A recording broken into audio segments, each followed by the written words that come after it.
तनख्वाह ना लेने के मामले पे नायल किया जाता है, गैर आईनी फैसला आता है और नवाज शरीफ को नायल कर दिया जाता है। नवाज शरीफ को नायल करने के बाद वही जो पाकिस्तान का जो ट्रस्ट पाकिस्तान के बीच में इन्वेस्टर्स का था, जो पाकिस्तान के बीच में सरमायाकारी हो रही थी, जो पाकिस्तान टेक ऑफ कर रहा था, पाकिस्तान का जो रुपया था डॉलर के अगेंस्ट मजबूत हो रहा था, फॉरेन एक्सचेंज रिजर्व्स बढ़ रहे थे, वो सारा अमल जो है वो एट हॉल्ट आ जाता है। उसके बाद इंतखाबात होते हैं। आपको पता है इंतखाबात से पहले किस तरीके से नवाज शरीफ को गिरफ्तार किया गया, उनको जेल में भेजा गया, उनकी बेटी को जेल में डाला गया। ये एक पूरी स्कीम थी, चीज़ों का एक ऑर्डर था। और फिर किस तरीके से हमारी अक्सरियत को 2018 के इंतखाबात की अक्सरियत को अकलियत में बदला जाता है। हमें हुकूमतें हम बना सकते थे, हमारी हुकूमतें नहीं बनने दी जाती, और आते साथ ही सबसे पहला हमला सी पैक पे होता है।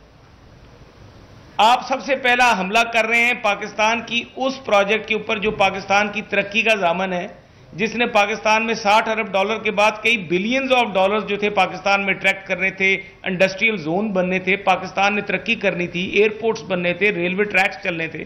पाकिस्तान के बीच में और इन्वेस्टर्स अट्रैक्ट होने थे।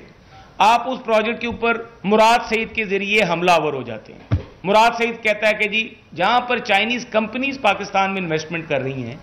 Chinese state owned organisations Pakistan में इन्वेस्टमेंट कर रही हैं प्रोजेक्ट्स में, आप उनके ऊपर हमलावर होते हैं। डायरेक्टली कहते हैं कि जी यहां पे किकबैक्स ली गई हैं, किकबैक्स ली गई। इसका मतलब है कि आप चाइनीज गवर्नमेंट को डायरेक्टली आप अटैक कर रहे हैं और डिस्करेज कर रहे हैं कि पाकिस्तान में जो सी पैक चल रहा है उसको रोका जाए। यह बात यहां पर नहीं थमती, ये बात आहिस्ता आहिस्ता आगे चलती है और वो तमाम ममालिक जो पाकिस्तान के बीच में सरमायाकारी माजी में करते रहे, उन तमाम ममालिक के साथ स्टेप बाय स्टेप आप देखें, ये पैटर्न देखें कि उनके साथ हमारे जो तल्लुकात हैं, सफारती तल्लुकात, उनको खराब किया जाता है। हमारे सफारती तल्लुकात सऊदी अरब के साथ खराब किए जाते हैं, हमारे सफारती तल्लुकात उसके बाद आप देखें मिडिल ईस्ट के साथ खराब किए जाते हैं, हमारे यूरोप में और जो वेस्टर्न कंट्रीज हैं हमारे, उनके साथ सफारती तल्लुकात एक तरीके से खराब किए जाते हैं और पाकिस्तान को आइसोलेशन में लेके जाया जाता है। साथ ही एक प्लानिंग से जो इनके पास अरस्तू थे, जिनकी बुनियाद पे ये असद उमर साहब और कहते थे मेरे पास मौशी एक्सपर्ट्स की टीम है, वो मौशी एक्सपर्ट्स की टीम क्या कहती है कि IMF के पास नहीं जाऊंगा, खुदकुशी कर लूंगा। जानबूझ के पाकिस्तान का IMF का प्रोग्राम 1-1.5 साल डिले किया जाता है, जो कि मैं समझता हूं कि सबसे बड़ा क्राइम था।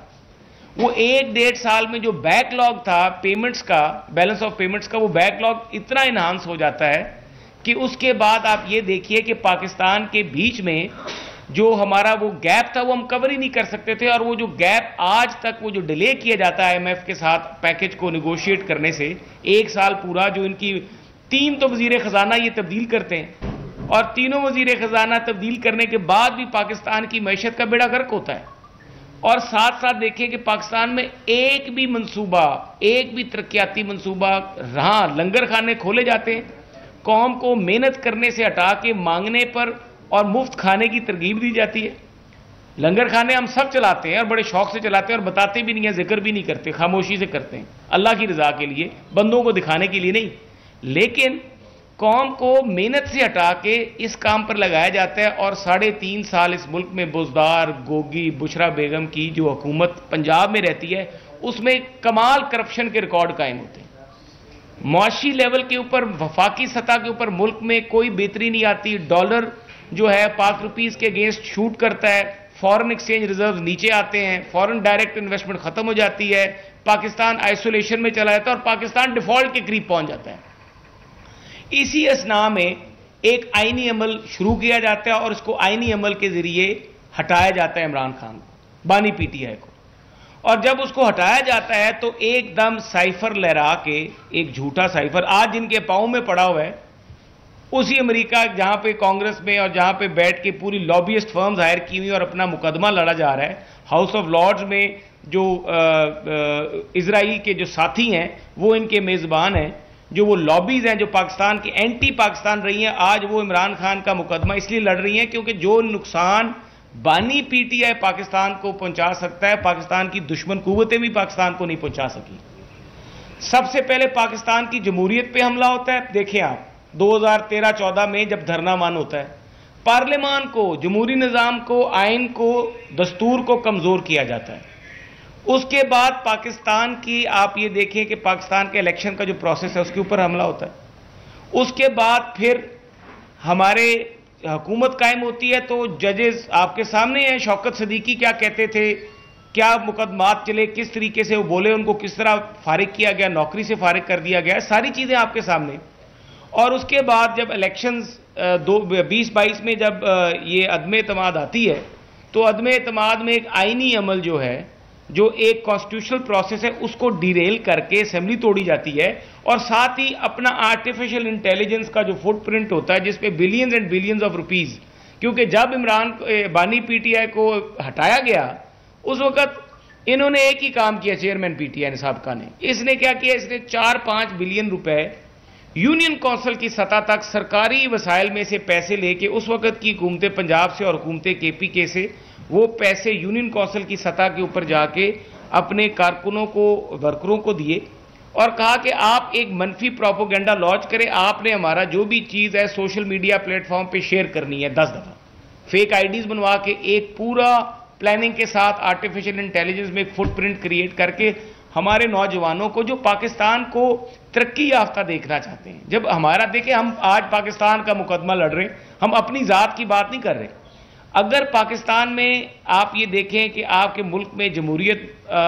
मुस्तहकम नहीं होती, आपकी पार्लियामेंट पे हमला हो जाता है, आपकी रियासत पे हमला हो जाता है, और फिर उसके बाद जब मैं समझता हूं कि अदालत को जब फैसला करके आप दोबारा से असेंबली अदालतें बहाल करती, आर्टिकल 6 उसी वक्त लगा देना चाहिए था। और हमें भी, मैं समझता हूं कि हमें उस बात के ऊपर आर्टिकल 6 का मजबूत तरीन मुकदमा था, ये उस वक्त लगता था आर्टिकल 6 कि जब आपने एक आईनी अमल को सैबोटाज करके एक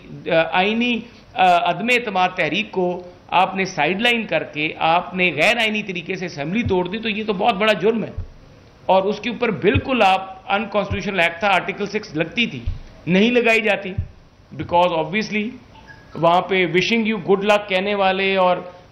गुड टू सी यू कहने वाले जज साहबान बैठे हैं जो सॉफ्ट कॉर्नर रखते फॉर सर्टन रीजंस। और अगर आप यही एक आम मुल्जिम पाकिस्तान की अदालत में पेश हो जिसने 9 मई किया हो, जिसने असेंबली तोड़ी हो, जिसने आइन को मुअत्तल किया हो, आप उसको इस तरीके से अदालत में वेलकम करेंगे, मर्सिडीज में बिठा के अदालत में पिछले दरवाजे से उसको वीआईपी प्रोटोकॉल से लाया जाएगा और उसको प्रोटोकॉल दिया जाएगा और कहा जाएगा गुड टू सी यू। मुझे बताया ना, पाकिस्तान में यहां पर कोई छोटा सा जुर्म भी कर जाए तो उसको जज साहब ने कभी कहा गुड टू सी यू या wish you best of luck. ये चीजें पाकिस्तान के इदारों को इन्होंने कमजोर किया, मजबूत नहीं किया। उसके बाद आपके मुल्क में 9 मई का वाकया होता है। ये पैटर्न देखें कि आखिर में पाकिस्तान का जो सबसे तहफ़्फ़ुज़ करने वाला वो अदारा जो पाकिस्तान की बॉर्डर्स की हिफाजत करता है, पाकिस्तान के सपा सलार के ऊपर इल्ज़ाम लगाया जाता है कि जी मुझे जहर देने की कोशिश की जा रही है। जब जाके जेल के हालात दिखाए जाते हैं तो वो तो रॉयल स्वीट में ठहर रहे हैं। जो इंतजामात और जो सहूलियात वहाँ पर मसूफ को मुयसर हैं, वो सहूलियात तो 5 स्टार होटल वाली हैं। वहाँ पे बेहतरीन खाने खाए जा रहे हैं, मुर्ग और बटेरे खाए जा रहे हैं, और ये बाहर अलामती भूख हड़ताल करके कौम के नौजवान बच्चों को बेवकूफ़ बनाया जा रहा है। ये जो पैटर्न है, और उसके बाद फिर एक पूरे तरीके के साथ क्या करो जी, फौज के खिलाफ एक डिजिटल टेररिज्म करो। डिजिटल टेररिज्म के जरिए पाकिस्तान में कहीं पे भी कोई दहशतगर्दी होती है, उस दहशतगर्दी को सपोर्ट करो। अपने मीडिया प्लेटफॉर्म्स के जरिए,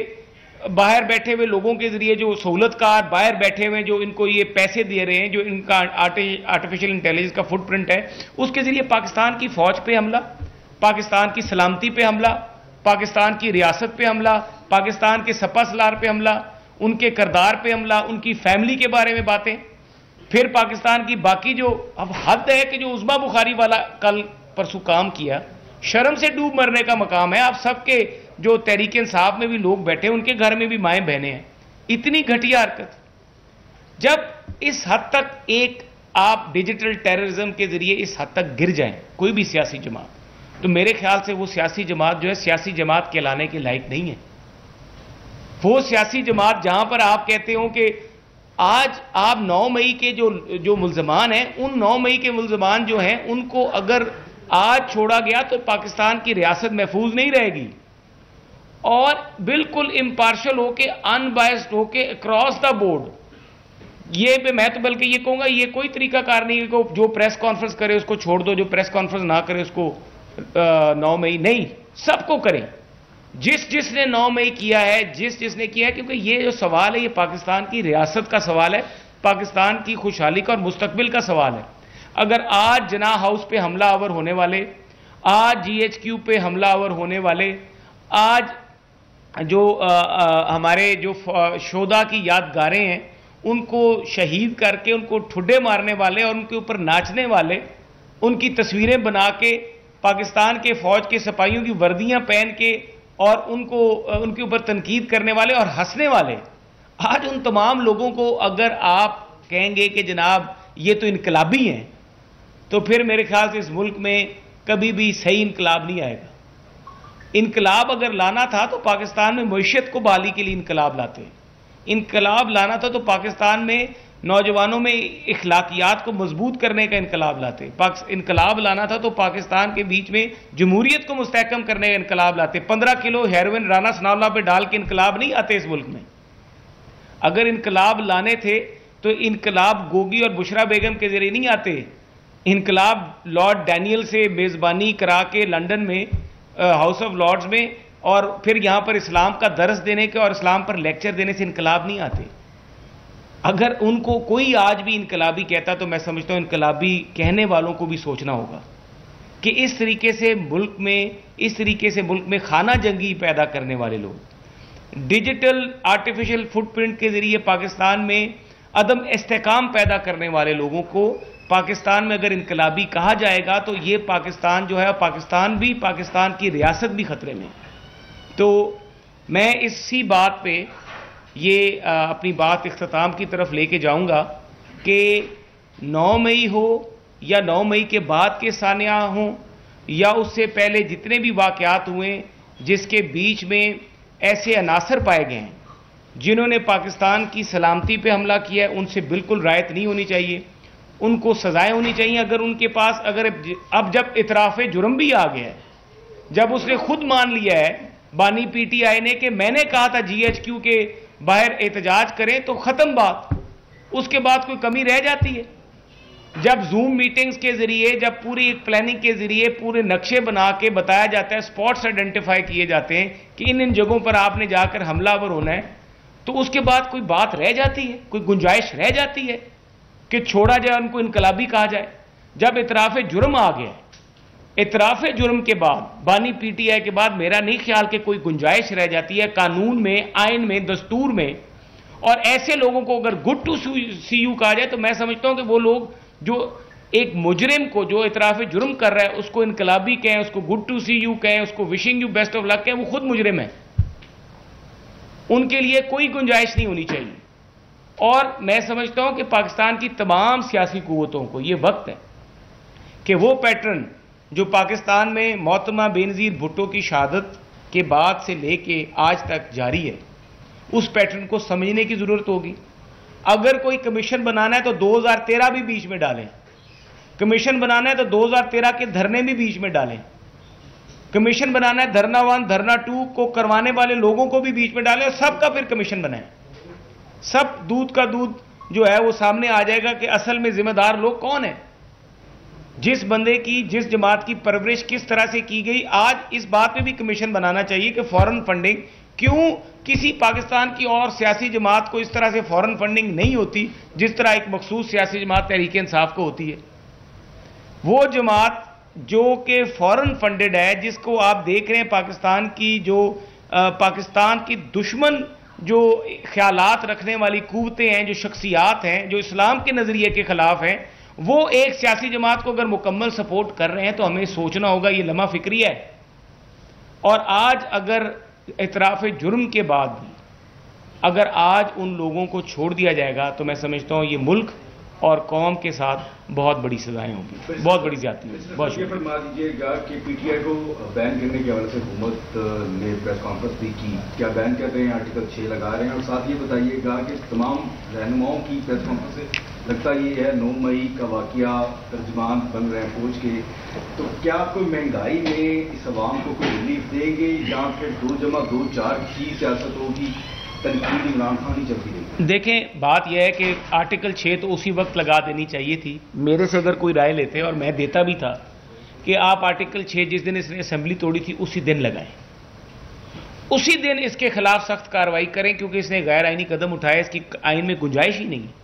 जो उसे नरमी बरती गई, मैं तो इख्तलाफ करता था कि ये नरमी नहीं बरतनी चाहिए थी, इसको उसी वक्त सजा देनी चाहिए थी। और जितने लोग, चाहे वो असद सूरी था, असद कैसर थे, सूरी साहब थे, फवाद साहब थे, जिन्होंने उस दिन असेंबली में वो सारा प्रोसेस किया था, उन सबको सजा देनी चाहिए, क्योंकि गैर आइनी काम था, उसकी आइन में कोई गुंजाइश नहीं थी। दूसरी बात यह है, अगर पाकिस्तान को आप स्टेबल होने के लिए, पाकिस्तान को डिफॉल्ट से बचाया, हमने अगर पाकिस्तान को डिफॉल्ट से बचाया, कोशिश की, पाकिस्तान को सीधा, देखिए कोई भी हुकूमत आती 6-7 महीने तो उसको चीज़ों को स्टेबल करने में पहला साल लगता है। हम स्टेबिलिटी की तरफ अभी जा रहे हैं, तो दूसरी तरफ जो ये 9 मई का सान्या करने वाले लोग हैं, उनकी जो सहूलतकारी का अमल है वो ही नहीं रुक रहा। अगर उनकी सहूलतकारी इसी तरह से जारी रहेगी और वो पाकिस्तान में दोबारा आके इंतशार फैलाते रहेंगे, तो पाकिस्तान में कौन सा फॉरेन इन्वेस्टर आके सरमायाकारी करेगा? अगर पाकिस्तान में ये धरनों का अमल, पाकिस्तान में ये जिस तरीके से दहशतगर्दी की हमायत कर रही है एक मखसूस सियासी जमात, अगर तहरीक इंसाफ के लोग, इनके सोशल मीडिया जो मोटिवेटर्स हैं, अगर वो दहशतगर्दों की हमायत करेंगे, तो पाकिस्तान में खुशहाली कहां से आएगी अगर सियासी जमातें इस अमल में इन्वॉल्व हैं? मुझे ये बताइएगा, तहरीक इंसाफ के 3 सवाल लूंगा मैं। बारी चेयरमैन जो है तहरीक इंसाफ के, क्योंकि उन्होंने एक बयान दिया था कि मेरे इख्तियारात में कुछ नहीं था जब मैं मुझे। अब आप वफाक में कानून साज असम्बली के जो है वो पाकिस्तान असेंबली नून के पास है, फिर पाकिस्तान का बड़ा सूबा आपके पास है, कानून साज आप हैं। अभी तक भी उनको इतना माल गुजरने के बावजूद, जेलों में सजाएं नहीं मिली, बल्कि सजाएं मिलने के बावजूद, वीडियो प्रूफ होने के बावजूद, वो लोग बाहर हैं। देखिए, ये प्रोसिक्यूशन और ये चीज़ें उस वक़्त जो अदालत में एक मिलिट्री कोर्ट्स के ऊपर एक फ़ैसला दिया गया, और उस फैसले के बाद मैं समझता हूँ कि जो माजी में जितना भी मिलिट्री कोर्ट्स में ट्रायल हुए, वो सारे के सारे ट्रायल्स उन्होंने उस फैसले के नतीजे को अगर पढ़े तो पूरा जूरिस्प्रूडेंस ही उड़ गया कि अगर आप फ़ौज की तनसीबात पर हमला करते हैं तो आपको मिलिट्री कोर्ट या मिलिट्री जो कवानीन है उनके नीचे आपके ऊपर ट्रायल होता है। वो अगर सारा प्रोसेस ही सुप्रीम कोर्ट के उस फैसले के बाद रुका है, तो जाहिर है सजाएं देने का जो अमल है, इस प्रोसेस को अब दोबारा से डीरेल करके दोबारा से अगर लेकर आना है, प्रोसिक्यूशन ने दोबारा मुकदमात और चलान नए सिरे से बनाने, इसमें टाइम लगेगा। लेकिन मैं समझता हूं कि ये चीज़ विदाउट एनी डिले कर देनी चाहिए। इसमें नहीं देखना चाहिए कि मैं या मेरा कोई अजीज या मेरा रिश्तेदार, इसमें देखना ये चाहिए कि जिसने 9 मई पे किया है, जो जियो फेंसिंग में वहाँ पर मौजूद है, बेगुनाह को सजा नहीं होनी चाहिए। जिसकी जियो फेंसिंग लोकेशन है, जिसकी वीडियो फुटेज है, CCTV फुटेज है, जिसकी टेलीफोन कॉल्स हैं या वीडियो क्लिप्स बने हुए मौके पर मौजूद है, उन लोगों को सजा दें। सिंपल। फरमाइएगा कि जिस तरह आपने फरमाया कि बेनज़ीर भुट्टो के साथ जो भी मामला हुआ, अब इमरान खान और जो PTI है वो भी मुल्क की बड़ी जमात है, अगर इमरान खान को आर्टिकल 66 सजा दी गई, तो क्या आप समझते हैं कि मुल्क में इंतजार पैदा नहीं होगा, मुल्क की मईशत बर्बाद और तबाह नहीं होगी? क्या देखें, आप एक तो बड़े वाज़े हो जाएं, इस मुल्क में अगर आपने एक जुर्म करने वाला बड़ा आदमी है, मशहूर लीडर है, उसने अगर जुर्म कर लिया है, उसको आप छोड़ देंगे तो इस मुल्क में कभी भी इंसाफ का जो निज़ाम है वो कायम नहीं होगा। रियासतें जुल्म में, हज़रत अली ने फरमाया था ना कि जुल्म की हुकूमत चल जाती है लेकिन ना इंसाफ़ी की नहीं चलती। अगर आप 9 मई के मुजरम को इतराफ़ जुर्म के बाद भी छोड़ देंगे तो फिर ये जो छोटी मोटी चोरी करने वाले लोग हैं, इनका क्या कसूर है? इनको भी छोड़ दें। तो सर ये बताइएगा कि आप खुद कानून को अच्छी तरह से जानते हैं, ये फरमाइएगा कि ये आपकी ज़ाती राय है कि 9 मई के जो भी मुल्ज़मान हैं जिन्होंने प्रेस कॉन्फ्रेंस की और आज वो आज़ाद कर रहे हैं, ये आपकी ज़ाती राय है कि उनको भी सजा दी जाए, या ये पार्टी लाइन है? दूसरा दीजिएगा, राना सनाउल्लाह ने कहा है कि नवंबर में कुछ न कुछ होने जा रहा है, क्या होने जा रहा है? तो आपके इल्म में है? देखिए, एक तो मैं वाज़ह करता चलूँ कि ये गवर्नमेंट 5 साल कहीं नहीं जा रही। अगर कोई किसी के ज़हन में ये कोई कहीं भी नहीं जाएगी, ये अपने गवर्नमेंट टेन्योर पूरे करेगी। ये आप किसी के ज़हन में अगर कोई गलतफहमी है तो वो दूर करें। दूसरी बात यह है कि ये जो रहेगी बात कि मेरी राय क्या है, मैं समझता हूँ कि अगर आपने क्रॉस द बोर्ड अकाउंटेबिलिटी करनी हो ना और सही मुकदमात बनाने हो, फिर उसके बाद किसी के पास जवाब नहीं रहेगा कि आपने पिक एंड चूज़ करके अकाउंटेबिलिटी की है। अगर आप अक्रॉस द बोर्ड जाएंगे तो कोई अदालत, कोई भी शख्स ये नहीं कह सकेगा जी उसने भी वहाँ पे काम किया तो उसको छोड़ दिया। आप मुझे बताना, एक मुकदमे में एक बंदा बेगुनाह कर दिया जाए जो गुनहगार हो, तो बाकी जो गुनहगार हैं वो भी बेगुनाह हो जाते हैं। सर ये बताइएगा कि जब खान साहब की गवर्नमेंट खत्म हुई तो कहते नजर आए कि जो मामला थे वो हमारे हाथ में नहीं थे, और अब जब हुकूमती रहनुमाओं की हम प्रेस कॉन्फ्रेंस सुनते हैं तो ऐसा लगता है कि मामला इनके हाथ में नहीं है, बेबस नजर आते हैं। तो क्या हमें ये चीजें जब हुकूमत से चले जाएंगे आपसे भी सुनने को मिलेंगी? और दूसरा, जब हाउस ऑफ लॉर्ड की बात कर रहे हैं कि लॉर्ड डैनियल उसने मेजबानी की थी, लेकिन जो खबरें हैं वो ये है कि जुल्फी बुखारी ने ही वो इवेंट अरेंज कराया था और लॉर्ड हनान ने मेजबानी की थी, तो लॉर्ड डैनियल का तो कोई नाम भी नहीं आया। देखिए, ये मेरे पास वीडियो फुटेज मौजूद है लॉर्ड डैनियल की और हाउस ऑफ लॉर्ड्स में, और आप ये जो बात है, आप ये मैं आपको क्लियर करता चलूँ कि जुल्फी बुखारी साहब जो है फॉरेन नेशनल थे। जुल्फी बुखारी किस तरीके से पाकिस्तान के मामले खसूसी बने, साकिब निसार का फैसला निकाल के पढ़ें, आपको सारी समझ आ जाएगी कि एक बंदे को कहाँ से लाया गया, उसका ताना बाना कहाँ पे जुड़ा हुआ है। उसके पासपोर्ट को निकाल लें, यूके नेशनल है, उस पर एंट्री और एग्जिट देख लें कौन कौन से ममालिक के, आपको सब समझ आ जाएगा। शुक्रिया। पीपल्स पार्टी जो है आपके साथ नहीं गई हुई लगता है क्यों है? और दूसरा, आपने जियो फेंसिंग का जिक्र किया, जियो फेंसिंग में सर कुछ मासूम लोग भी उसकी जद में आ रहे हैं, क्या स्टेट उनके साथ खड़ी होगी जो मासूम है? देखिए, मैं खुद ये कहता हूँ किसी बेगुनाह को 9 मई में सजा नहीं देनी चाहिए, ये मेरा मौक़िफ़ है। ना ही किसी जमात को जो कि मतलब एक जमहूरी जमात हो उसको बैन किया जाना चाहिए, लेकिन जब नज़रियात दहशतगर्दी में बदल जाएं और जब लोकेशन वाइज भी और फुटेज वाइज भी सॉलिड कॉन्क्रीट एविडेंस है कि एक बंदा है, क्योंकि ये सज़ा होनी है और ये बहुत बड़ी सज़ा है, संगीन सज़ा है, तो वाकई उसकी तहकीकात मुकम्मल यकीनी तौर पे कर जानी चाहिए। छोटी मोटी जियो फेंसिंग में आ जाना लेकिन मौके के ऊपर सिर्फ खड़े होना देखते हुए वो एक अलहदा सिचुएशन है। लेकिन वो तो कहते हैं ना, वो खाना नंबर 4 होता है और एक खाना नंबर 1 होता है। वो खाना नंबर 4 में जो लोग होते हैं आ जाते हैं, मौके पे होते हैं, लेकिन उनका रोल नहीं बनता है सच। तो इस तरह बेगुनाह बंदे को मैं नहीं समझता। बहुत शुक्रिया।